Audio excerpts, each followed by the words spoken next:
What's going on YouTube? Fishy Fashion Pants here. Decided to do my walk around video of my Honda VFR 800. I know a lot of guys have been on my case for this damn video, and so I thought, hey, why not do it today? So let's take a step into the fishbowl. So guys, this is the fishbowl, also known as my garage, and there she is, my 2005 Honda VFR 800. Yeah, a little bit of background. I was previously riding a Suzuki RF400, which was a sports tourer. Really enjoyed the sort of sporty upright riding position of the sports tourer class of bikes. So I decided to stick with that sort of style bike. I was looking around. I have seen also the Triumph Spirit ST. Not a bad bike, but with it being British and us living in South Africa, parts were going to be rather hard to come by. So I suppose I just opted for the Japanese alternative. Yeah, so there she is, a little bit of background. Bought her last year December for a reasonable price. She had 28,000 Ks on the clock, which personally I think is too bad. She had a little bit of issues, but I'll get into that shortly. So yeah, there she is, bone stock, except for the double bubble screen on top there. Yeah, so a fairly clean bike. I've had it for these past couple of months and I've been enjoying it ever since. The reason why I went for another bike is the RF was nice. I was mad in love with that bike, but I decided I needed something with a little bit more power. With this particular model, underneath the power band or VTEC, I'll get into that as well, it pretty much has the same sort of power or feel to me personally as the RF had.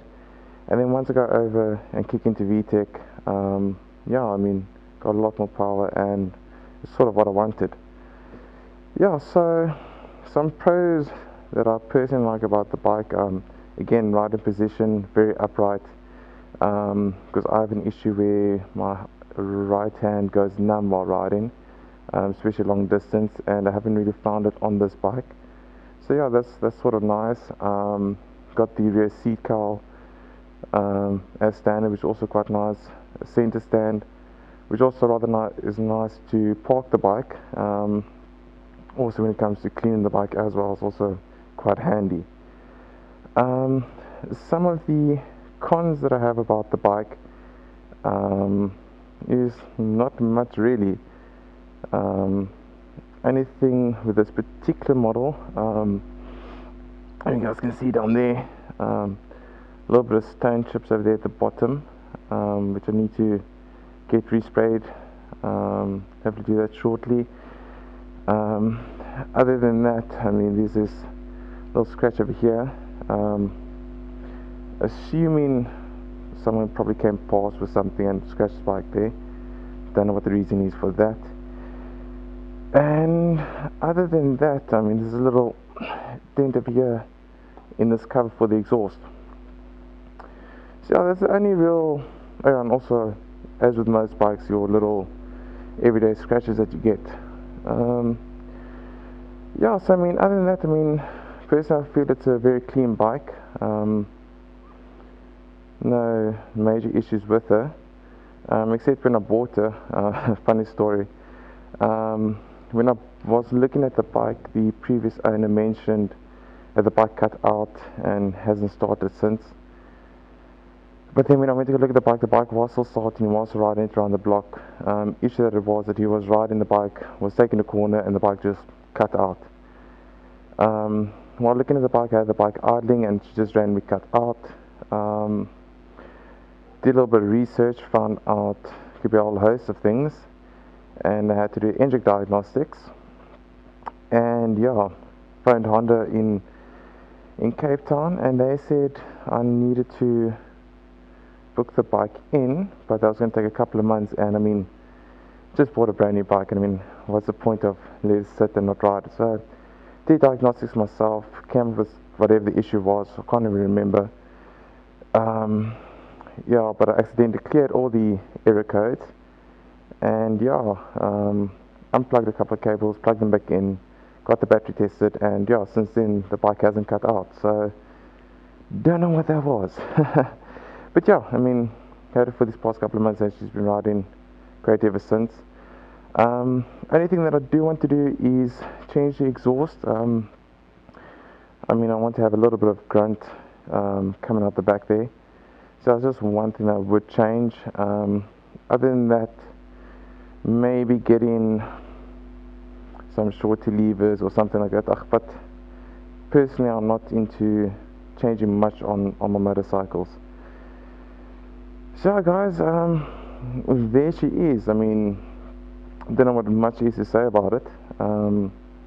Really enjoying it, especially doing a fair amount of distance. It's quite enjoyable, really nice riding position, and it's got the power that I want, that I'm comfortable with. Just a couple of things I've done personally since I've bought the bike. The bike didn't come with the rear grab handles, so on the day that I bought the bike I found around a couple of spare places, got a set, put them on. I mean, they still look brand new. It's quite nice, and also put on the brackets for the rear panniers, which I also purchased on the same day that I bought the bike. I have got the panniers, they're sitting in the back somewhere.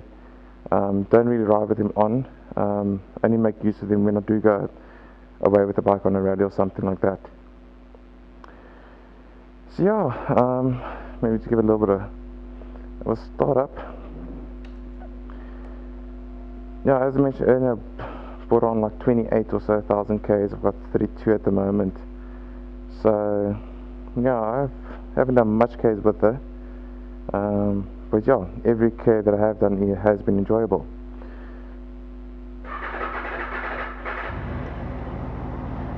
Yeah, so she starts up very easily. Got that iconic V sound, which is rather nice.